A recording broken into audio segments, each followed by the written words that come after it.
جو 63 وزیر تھے 63 کے 63 وزیروں نے انکار کر دیا ہیرا توڑنے سے۔ آخر میں بادشاہ نے ایاز کو ہیرا دیا کہ تم اسے توڑ دو۔ ایاز نے ہیرا ہاتھ میں لیا اور ایک پتھر نیچے اور ایک پتھر اوپر رکھ کر مارا کہ چکنا چور کر دیا۔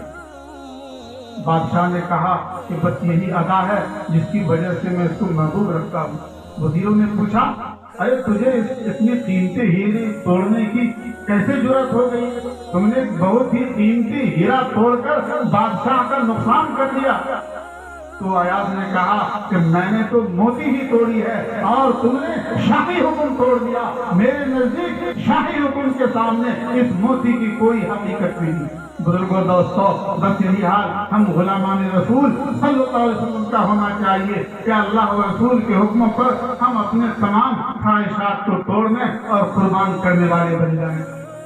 لیکن آج مسلمانوں کی حالت یہ ہے تو ایمان سے کوسوں دور، حقیقی معرفت کا اس کے پاس کوئی نام و نشان نہیں، نہ اس کا کوئی مقام ہے، نہ منصب و ٹھکانہ، اور در در کے ٹھوکر کھاتا پھر رہا ہے۔ کل جو تمام دنیا پر حکومت کرتا تھا آج غلام بنا ہوا ہے۔ کل جو سمندروں میں گھوڑے ڈالتا تھا آج وہ خود پانی سے ڈرتا ہے۔ کل جو ہواؤں کے رخ موڑ دیتا تھا آج ہوا کے تھپڑے اس کے رخ کو جھلسا دیتے ہیں۔ کل جو حاکم تھا آج محکوم ہے، کل جو آتا تھا آج غلام ہے۔ حقیقت یہ ہے کہ فلاکت و نکبت نے اسے گھیر لیا ہے، پریشانی اور ذبوحالی اس کی قسمت بن گئی ہے، اس کا ایمانی شعلہ سب پڑ چکا ہے۔ مولانا حالی نے درد بھرے انداز میں اس کا رونا رویا ہے کہ گھٹا سر پہ ادبار کی چھا رہی ہے، فلاکت سما اپنا دکھلا رہی ہے، نحوست بسو پیش مڈلا رہی ہے، چپو راست سے یہ صدا آ رہی ہے کہ کل کون تھے آج کیا ہو گئے تم، ابھی جاگتے تھے ابھی سو گئے تم۔ دوستو یہ حقیقت روز روشن کی طرح آیا ہے کہ آج ہمیں اپنے ایمان کا بھی پاس و لحاظ نہیں رہا، صرف نام کے مسلمان باقی رہ گئے ہیں، مسلمانوں کی صفات تک باقی نہیں رہی۔ وہ جوش و ہمت، وہ جذب اطاعت اور اخلاص للہیت نہیں ہے، کفر ہمارے اوپر ہنس رہا ہے۔ حضرات ایک ایسا واقعہ نہیں بلکہ تاریخ کے صفحات پر ایسے سینکڑوں اور ہزاروں واقعات مل جائیں گے جس میں مسلمانوں نے ہر میدان میں فتح پائی ہے۔ انہوں نے پہاڑوں سے ٹکر لی تو پہاڑوں کی سنگینی کے دل چھوٹ گئے، برق و باد راہ میں حائل ہوئے تو ان کا رخ موڑ دیا، وہ جنگلوں میں گئے تو جنگلوں نے بڑھ کر ان کا استقبال کیا، سمندروں کے قطرے، بیابانوں کے ذرے، آسمانوں کے تارے سب نے خوش آمدید کہا، انہیں بخشا۔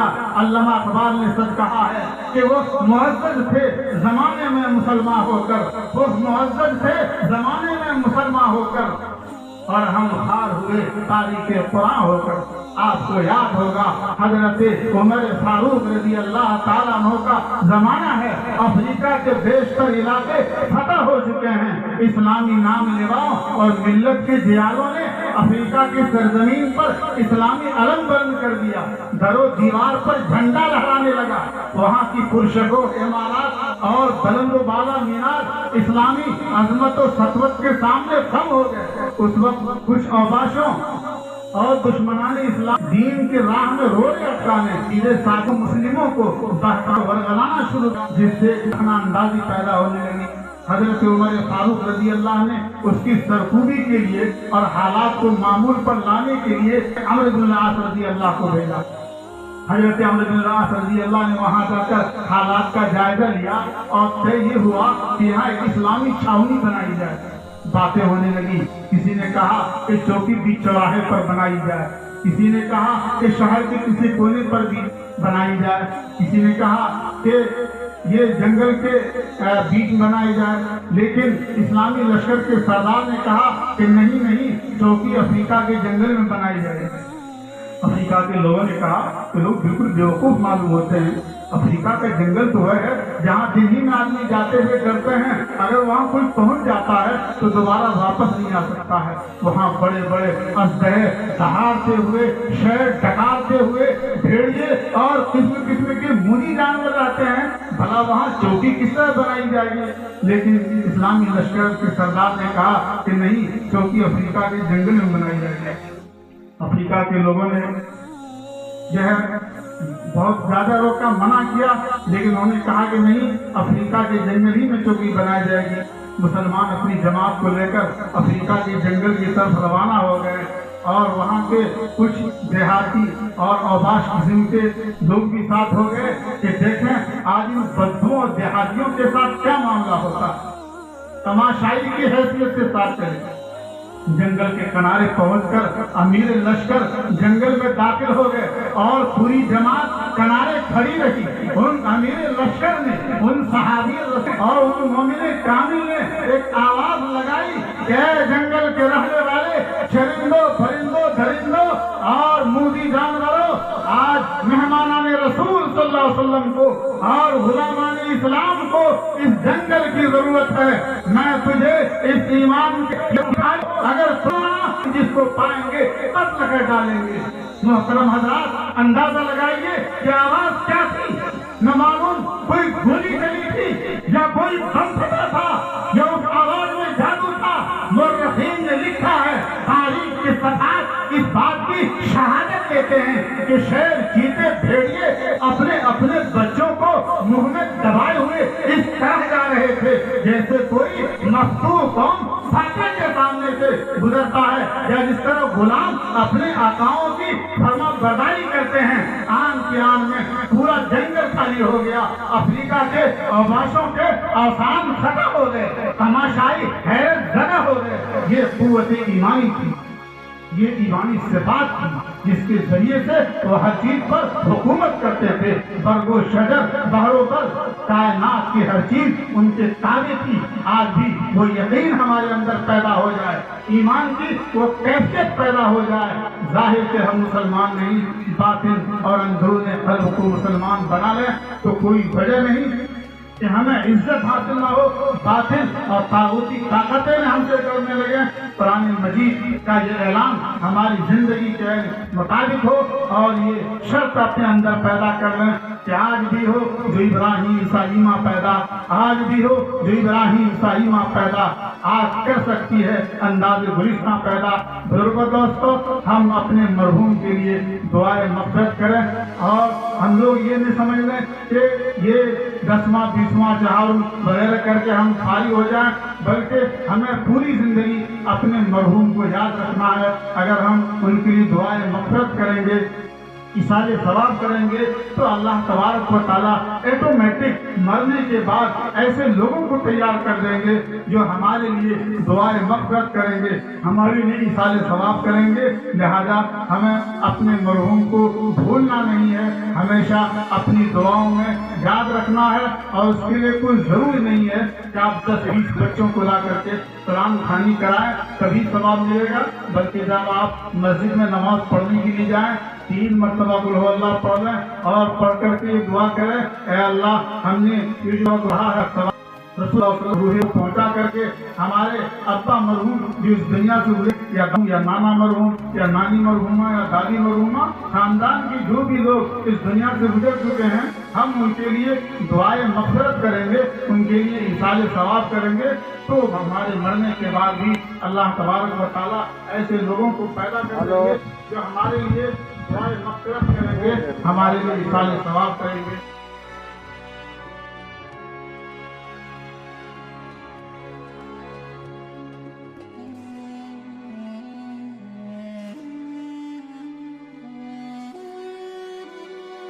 بها أقصى الغايات من جميع الخيرات في الحياة بعد الممات إنك على كل شيء قدير۔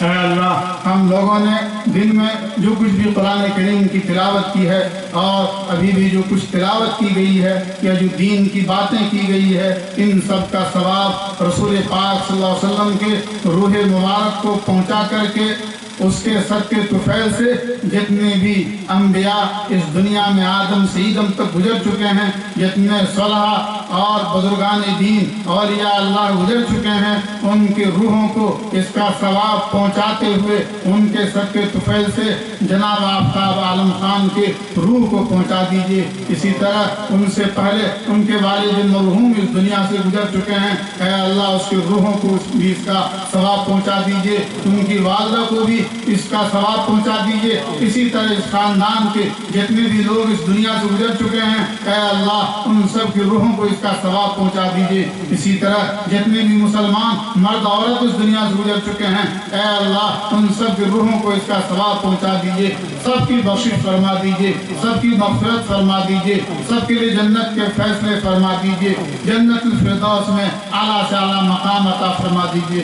اے اللہ قرآن کریم کی تلاوت کی وجہ سے اس گھر کے اندر بھی خیر و برکت عطا فرما دیجیے، ہر طرح کے حوادثات، آفات، مسائل اور پریشانیوں سے اس گھر کی، اس گھر والوں کی حفاظت فرما دیجیے۔ اے اللہ قرآن کریم کے طفیل گھر والوں کے تمام جائز مقاصد کو پورا فرما دیجیے، تمام جائز حاجات اور ضروریات کو پورا فرما دیجیے۔ اے اللہ ہم سب کی اس مختصر سی دعا کو، جو دعائیں ہم لوگوں کے مانگنے سے باقی رہ گئی ہے، ان تمام دعاؤں کو بھی رسول پاک صلی اللہ علیہ وسلم کے صدقے طفیل سے قبول فرما لیجیے۔ ربنا تقبل منا انک انت السمیع العلیم وتب علینا انک انت التواب الرحیم برحمتک یا